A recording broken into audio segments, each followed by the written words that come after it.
Hi, I'm Cassie, host of the Curiosity Junkie podcast. If you enjoyed today's episode, please hit the subscribe button to follow us and receive new episodes each week. If you really enjoy the podcast and you're feeling generous, please hit the donate button. We work hard to create original content and keep the podcast ad-free. Today's guest has a master's in family therapy. She also became certified as a sex therapist and as a sex supervisor of sex therapy. Please welcome Paula Leech to the show.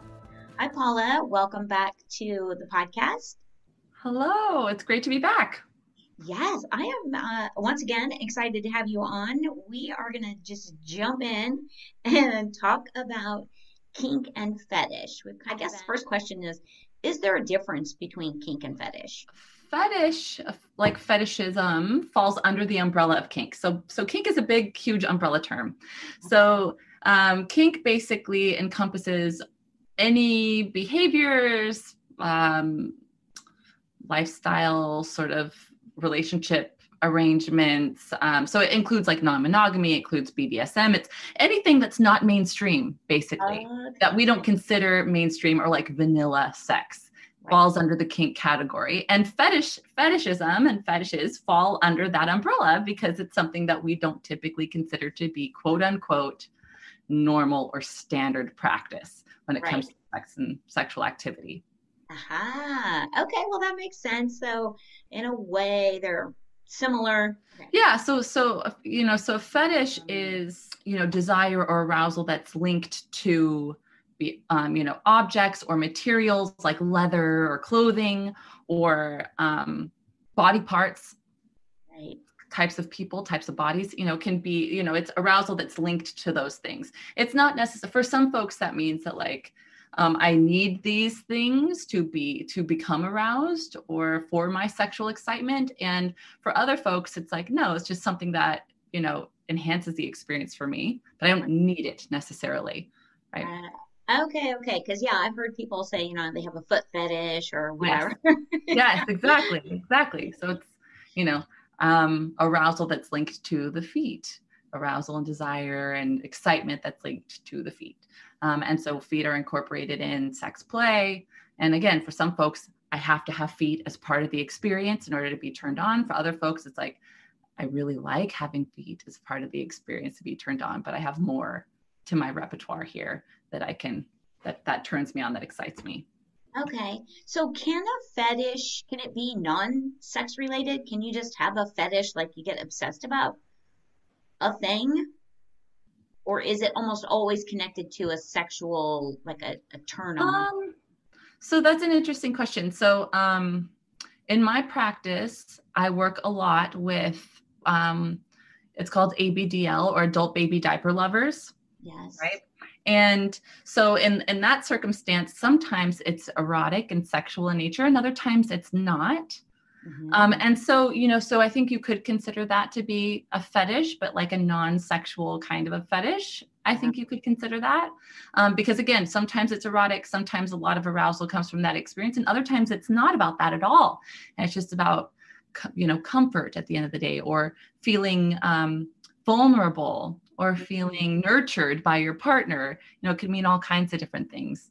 And so, I think a lot of different things can be, we just group them under the category of like being sexual in nature because they, look like that on the surface, but it's not always about that. Right. Okay. Well, that's kind of cool too. Interesting. How would one go? Let's say you're curious about a kink or a fetish. How does one go about discovering it safely or exploring it? Maybe that's a better word. Yes. So, always I encourage people to seek out resources. There's a lot out there on kink and fetishism and how to incorporate this elements of whatever your kink or your fetish may be into your life, and how to negotiate that with your partner, and how to kind of explore the kink world and the kink community safely. Because there's such a wide variety of experience here, and there's such a wide variety of play that people engage with that You know, if it's something like, oh, I want to try out spanking, you know, that is very different than like, I want to try out BDSM in a dungeon type of environment, you know, or I'm walking into something that is completely new to me. It's nice to go in with a little bit of like an understanding. And in the kink community, it's like, if you go onto sites like FetLife is like Facebook for kinky people, right? It's really cool. And so they host, you know, you can learn about different kinds of kinks, and you can also attend what are called munches. And those are like, basically you meet up at a coffee shop or like, you know, like a cafe or something with other kinky people, and you kind of just talk about the experience and you meet one another, and it's kind of like a little networking experience, but you can also learn a lot about what you're getting into potentially that way, which is really cool. So there are different avenues, but definitely like there's a ton out there for folks to really sort of dive into. There's really great books that are like kink basic, you know, Kink 101. That'll really give you a really great introduction into what this world is and how to navigate it safely for yourself and in your relationship or relationships. That's cool. I had no idea. And I don't know why I didn't think about it. Yeah, there would be a ton of books on it. I mean, any topic out, there's always a good book on it. Do you have like one you recommend or? Yeah. So there's one out called Playing Well with Others. That's a really, really great book. It is jam-packed full of information, like just jam-packed full of information from cover to cover. So that's a really, really great one. And then, yeah, there's just so many more out there, but that's my kind of go-to one that I like for myself and for my clients who are interested in reading up a little bit. It's like I said, it's dense, it's full of information, but full of really, really great stuff. And it's really approachable, you know, so anybody can open this up and not feel intimidated by it, which is so hugely important, because a lot of the folks that I work with, I often see couples who are bringing their partner in because they've really come into like, oh, my kink or my fetish is, I'm understanding are okay and are normal, and I don't need to hide this or be ashamed. And actually, because of that, I'm feeling a level of freedom around this, and I'd like to explore this with my partner. And so oftentimes the other partner is going, I don't know what this means. I don't know what this is. I'm kind of freaked out by it. And that book is a really great one for both folks, because it's comprehensive, and it's got so much in it that someone who's already kind of kinky can benefit from it. And then folks who are completely out of the world and brand new to these ideas and this experience can approach it as well and feel like they're really, you know, being met where they're at. Right. Yeah. Because that was one thing as I was thinking about this topic, I was thinking, I would imagine it's difficult to maybe try to ignore a fetish or a kink because you feel it's abnormal. I hate that word, normal, and what's not normal, but society says this is what it is. And so you're trying not to acknowledge it. And then you do come to where you're like, okay, I need to address this with my partner. And I think, how do you even start that conversation?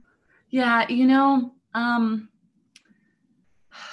because you're absolutely right. A lot of the folks that I see have known about this within themselves for a very long time, discovered it very early on. A lot of folks can trace it back even sometimes to childhood, which is really interesting, and have really awful stories about how burdened they felt by it, how wrong they felt because of it, and sometimes really extreme versions of like, oh, I felt like I was perverted or bad, or, you know, perverted, such a bad word anyways, but like, you know, I really worried that there was something deeply wrong with me because of this thing, and that I was never going to be, you know, accepted by anyone if I revealed it, you know. So a lot of people have really heavy stories to tell about it.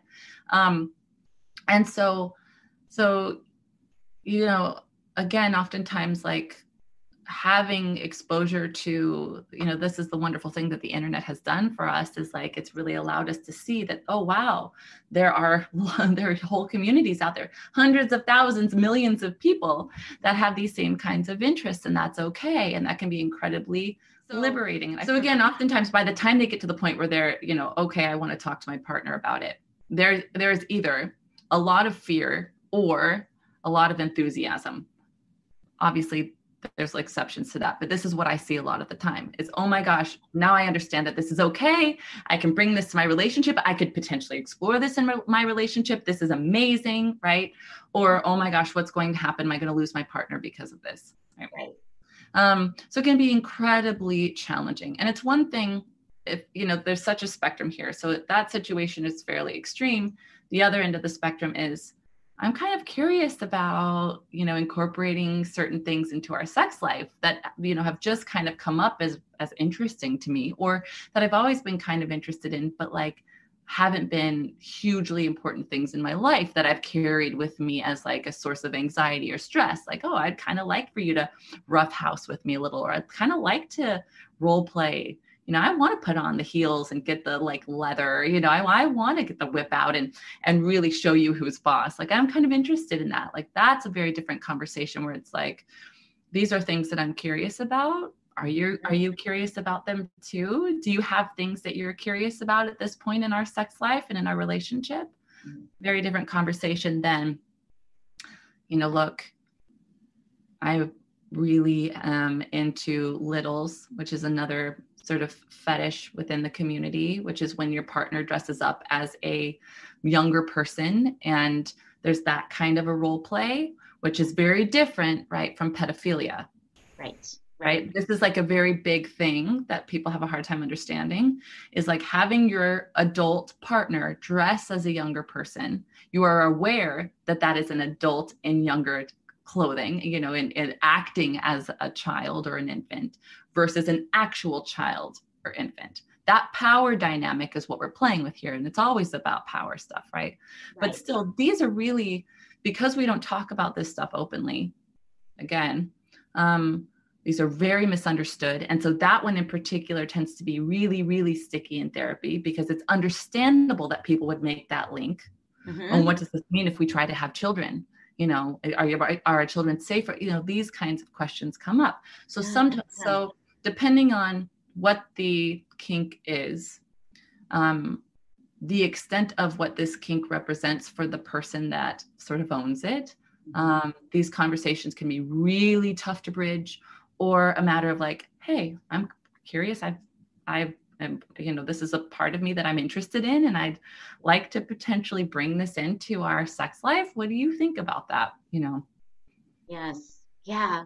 And you were, when you said power stuff, it's always about power, I was thinking about the BDSM and that. And to me, that's when you're talking about power. But I'm as you said that, I hadn't really connected that.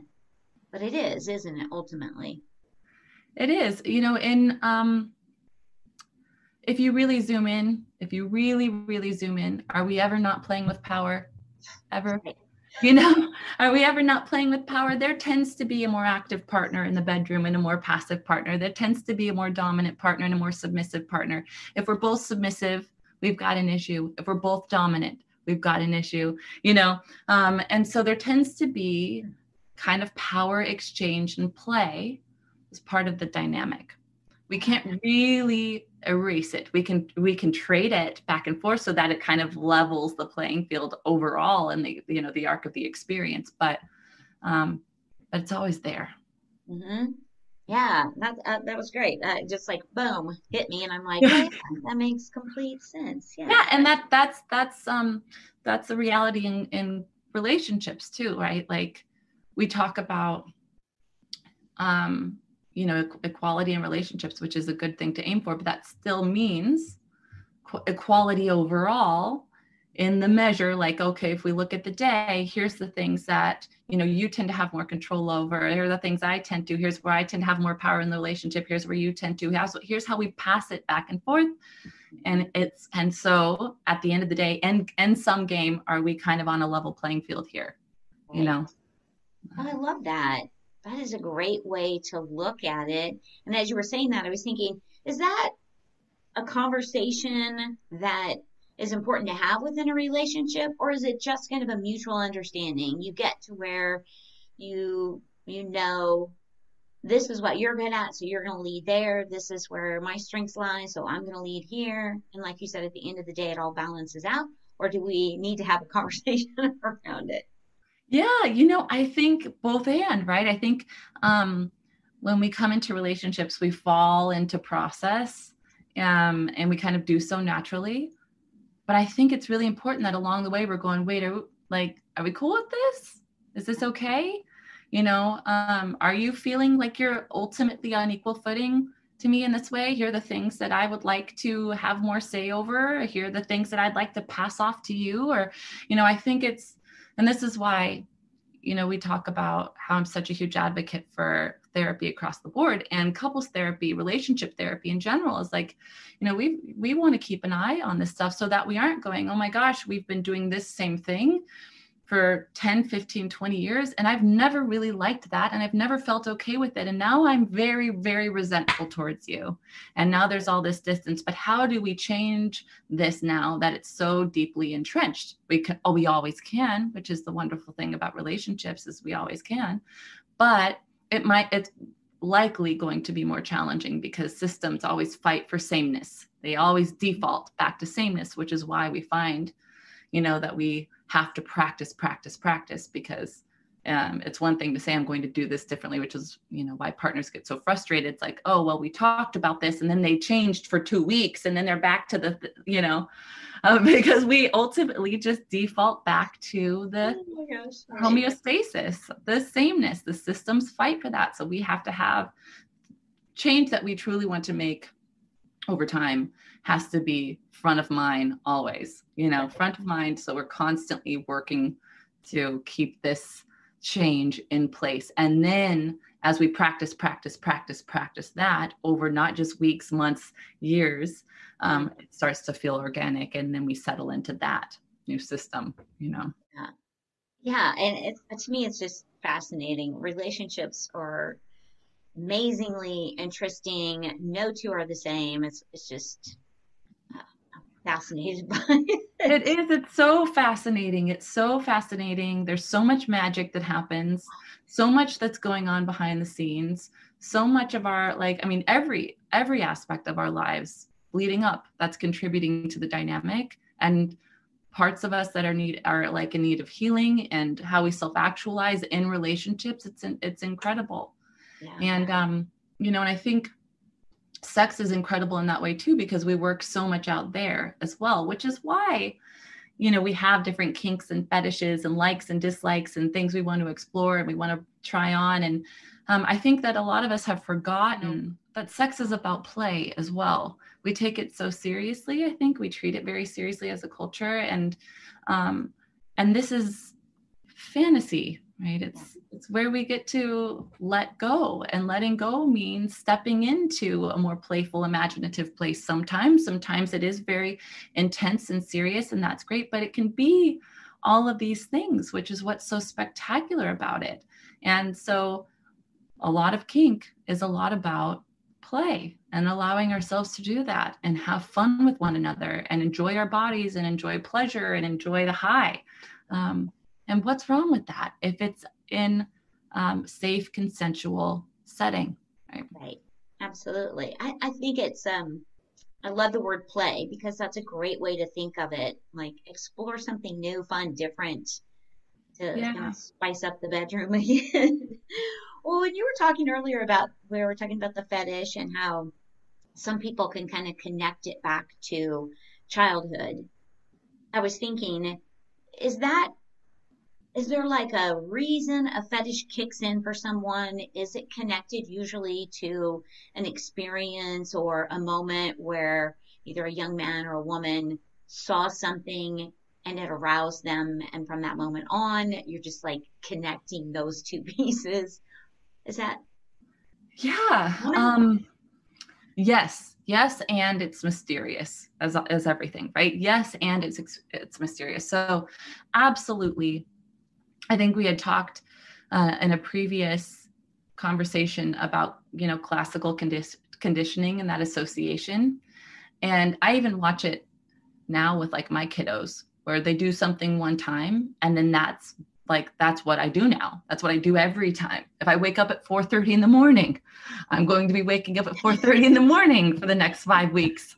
It's incredible how we really pick these things up and how quickly we form associations. And so absolutely, you hear a lot of stories of, I was in my mother's bedroom and was laying up against her silk nightie and had these feelings and had my first orgasm, and my mom's nightie was there as part of the experience. And now this is what I'm associating, this material or negligee in this way or whatever is part of my arousal template now it's been folded in. And so absolutely, we hear stories like that, or even just experiences from childhood where, I've had people talk about like, oh yeah, I remember just from a really young age, the little girl next door would play in her diapers in the backyard. And I thought she was so pretty. And I would, and I was really young too. I was like 6 or 7, but I remember just like being so curious about her and this, and so from then on, I remember just having an interest in diapers and so that's one example of many origin stories around this particular fetish, right? But like, it's absolutely those like associations from having a feeling, and this feeling is being paired with this object, with this experience, with this whatever. And now these two things are connected for me. And I want to have this feeling again. So I need to seek this thing out again. So those pleasant feelings I was having were associated with that little girl who's running around her backyard in her diaper. I'm 6 years old. I'm looking out the window again to have those feelings. We just seek out these things that bring up, if it's pleasurable, I'm going to seek it out, and I'm going to seek it out repeatedly. And the more I seek that out, then the more sort of like, conditioning happens. Yes. Yeah, exactly. Reinforced. It's just reinforced over and over again. And now this is an important part of my erotic template. Right. And one thing I want to touch on is again, getting away from the shame of the kink and fetish, that we can talk about it more openly and with an open mind, and just be open to learning about it. I always think, just stay curious. If we could just stay curious and ask questions and find out more information about it. I think there are some shows on TV. I don't watch a lot of TV these days, but I think I remember seeing something or hearing something about like an actual documentary on like a regular series on fetishes and people who have different fetishes and the connection to it. And and I thought, that would be kind of interesting to watch, to kind of open the mind to different experiences and how people attach to things. Well, if you think about it, we all do it to a certain extent. Yeah. We all do it to a certain extent. What we hear about that's so shocking are like, oftentimes really extreme versions of it, but we all do it to a certain extent. Like, when we talk about like a type, I really like, tall, dark, and handsome. Like, we've fetishized certain features of a person. And now this is, something that, I had really, I had some hot feelings around this person that I saw. And now these traits are qualities that I look for, so we all do it to a certain extent. And we all objectify folks. Initially, that's what attraction is about. It's like, I don't know you, but this is what I'm seeing of who you are. I'm objectifying you. And then I get to know you deeper. And this transforms and evolves into something different. But that's an initial part of the experience. So again, these have become bad words because they can be, right? They like objectifying someone. The way that we use it is the extreme version. And that is, obviously something that we want to stay away from and that we want to like work on and with. But in these other circumstances, attraction, initially is built on that foundation of like kind of, I see you as an object and then I dig in deeper, right? So we all kind of fetishize things to a certain extent. We all kind of objectify to a certain extent, and then we work to move away from the objectification, but the fetishism can stay with us for our lives, for our whole lives, right? And this is the thing with fetishes and kinks, the kind that I sort of see in therapy, and the kind that of fetishes and kinks that people maybe are bothered by or don't want to have in their lives. We can't get rid of them. They're not something that we can rewrite or get rid of. But we can work to understand them in a different way, and we can work to interact with them in a different way. And oftentimes, because someone has picked up a kink or a fetish at a certain point in their life, often a bit younger, and have internalized ideas that it's like wrong or bad or freaky or whatever it is, whenever we feel like there's something like wrong with something that we're interested in or with parts of who we are, we kind of, we get anxious about it, right? Mm-hmm. And when we get anxious about it, we're often trying to make sense of it. So it becomes kind of like, oftentimes it becomes a little bit of like an obsession for that person, or like, oh, this is part of my desire. And like, and over time, I'm, as I'm trying to make sense of it, and as I'm like tangling with it, engaging with it, and telling myself no. And when it comes to sex, like if we go to war with our sexuality, it's my favorite quotes. Like if you go to war with your sexuality, you will lose. If you tell yourself, no, I'm not allowed to think that, I'm not allowed to feel those feelings, they're going to sort of scream louder at you. So as that happens, it kind of becomes the center of your sexuality, or rather it disguises itself as the center of your sexuality, the organizing mechanism of, who you are sexually. And we are just not that simple. It's never that simple, right? Of like, oh, I have to have someone, for example, like, again, the kind of age play thing is a common one. And again, for a lot of folks, we don't understand what that means. And we don't understand, for the person with the kink themselves, it's like, oh, is this bad? Is this wrong? And so again, I get kind of anxious about that idea. So it gets wrapped in anxiety. And so then I'm spending a lot of time ruminating over it, kind of obsessing about it, because I don't want to feel wrong or, like I'm not normal, quote unquote, different.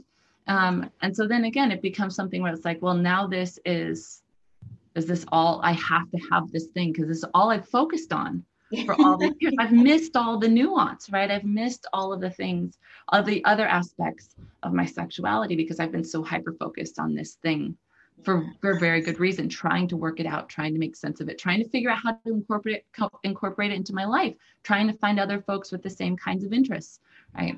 And so a lot of the work also of therapy is then, normalizing, it's a lot of normalizing, like, people have all kinds of different things that turn them on. And how can we embrace that? Again, as long as it's safe and consensual, not harming anyone, then how can we normalize that as an aspect of fantasy and play? And then how can we, from that place, giving yourself permission, how can we then work to understand the other aspects of our sexuality and get to know them and make contact with them in a greater way, so that this thing isn't the organizing principle. So it's one of many things that potentially I enjoy and that I can incorporate into my sex life on my own and with partners. Right? Oh, that's cool. I like that. What, let's talk a little bit about what are some of the common kink, I don't even know what they are. Play? What's some common kink? Well, swinging, swinging is kinky. Some folks consider like non-monogamy kind of kinky, even though it's become, increasingly commonplace because it's on the margins still. Some folks consider non-monogamy kinky. BDSM is kinky. Role play can be considered kinky. Cuckolding, which is a like complex dynamic where like it's typically in like a cis heterosexual relationship where the like husband is watching his wife be intimate with another man. Okay. Yeah. Cuckolding. Okay.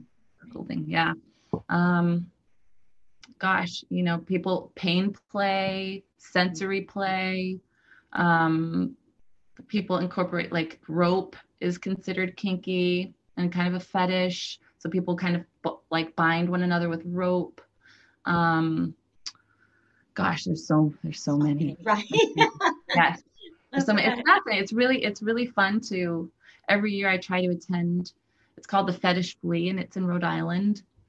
And I try to attend because it's just amazing to see, like, the different, how creative we can get with our sexuality and the different things that people can get into and share with one another.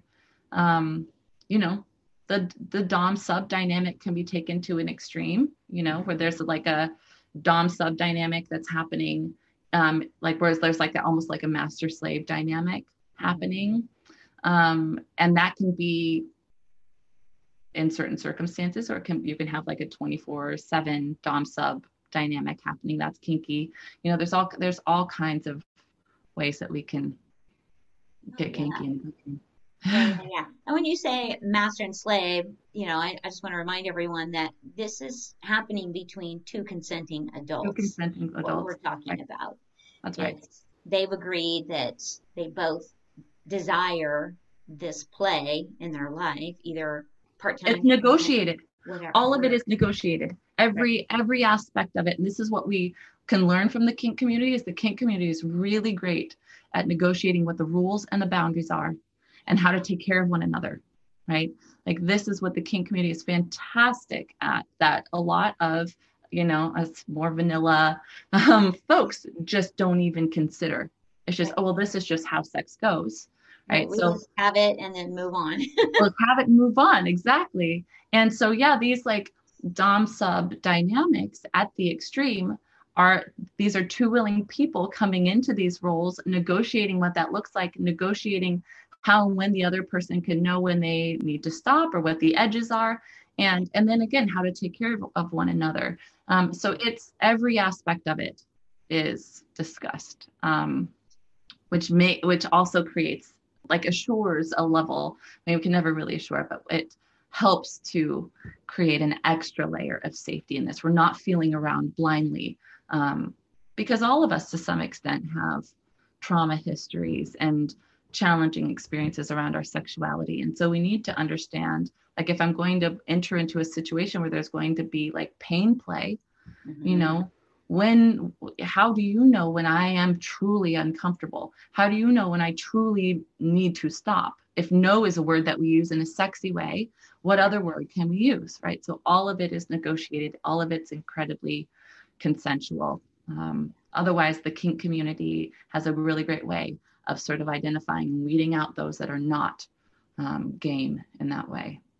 No, I think that's wonderful. And I go, gosh, we could learn a lot just from understanding how that whole thing works in the vanilla side of it. Yeah. Oh my gosh, absolutely. I mean, you know, like we talked about before, how often are we like, oh gosh, my partner just like, you know, my partner just pet my back. They want to have sex later. Yeah. You know, rather than, okay, you just pet my back. Like, are you game for something? I'm feeling in the mood for ABC. That's all I'm really feeling in the mood for. What about you? And then negotiating what we're going to be doing potentially. And then knowing the boundaries and knowing the parameters frees us up to not have to worry about it going anywhere else.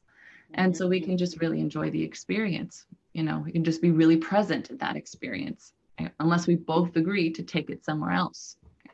Yeah, no, it's just, I love all of this. And I have a girlfriend that was at a conference once, and she said it ended up being at the same time as a furry conference or whatever that is. And she said it was so fascinating and they were so wonderful. They would just talk and share like what this was about for them. And it was different for different people and why they were doing it. But she was like, it was crazy to her, you know, but she was curious and she was like, I'm going to find out what this is all about. So she asked a lot of questions and she said it was absolutely fascinating. Well, that's another great example of how it can be sexual and it can be not at all connected to that. and that's the furry community. You've got folks that, this is something that they do and it's a turn on and it's sexual, and others that this is not about that at all. And this is about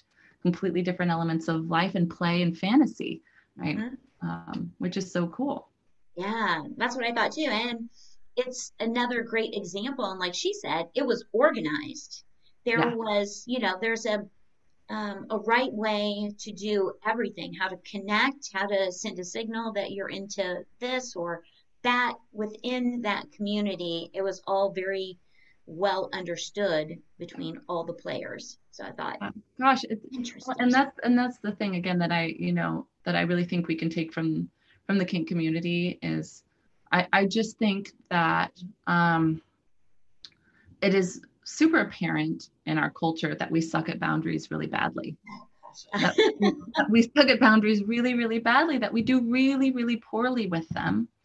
And the kink community has really, it is all about boundaries. It is all about boundaries and respecting each other's boundaries and exercising safe boundaries and being cool with and even appreciating and welcoming the no, whatever that might look like, and again, on the other end, with this idea that like, oh, we just don't talk about sex, we just do it. We've gotten very, very confused. And we misinterpret all over the place. And it's led to a whole lot of harm. So. And I think that's a great place to go back to. Therapy is a wonderful tool to help with communication, boundaries, like so many things within all of the relationships, not just male, female, or couple relationships. It's bigger and deeper than that. So what's a great way for people to connect with you and follow you? I know you've got some great stuff on social media because that's how I found you. So I have an Instagram. It's primarily for folks that are therapists who are trying to become sex therapists, but there's interesting stuff for everybody, there. So that's at Paula Leech Therapy, Leech Therapy. And then I have a website, it's paulaleech.com, and it's mostly about the work that I do, again, training therapists, but it's got some of like the workshops that I do on there and stuff. So, folks can reach out to me and connect with me there. And yeah, shoot me an email. I'm always around. I'm happy to answer questions always. So. All right. Fantastic. Well, again, thank you so much for coming on. We've had 3 really great conversations. I've learned so much. It's been fascinating. Well, thank you so much. And I'm always happy to come back. I'm always around. So give me a shout. Yeah, definitely. I will. I'll be picking your brain again. Thank you. Awesome. All right. Well, thank you to everyone out there for tuning in, listening, watching. Stay safe, and I will see you next week. If you enjoyed today's episode, please hit the subscribe button to follow us and receive new episodes each week. If you really enjoy the podcast and you're feeling generous, please hit the donate button. We work hard to create original content and keep the podcast ad-free.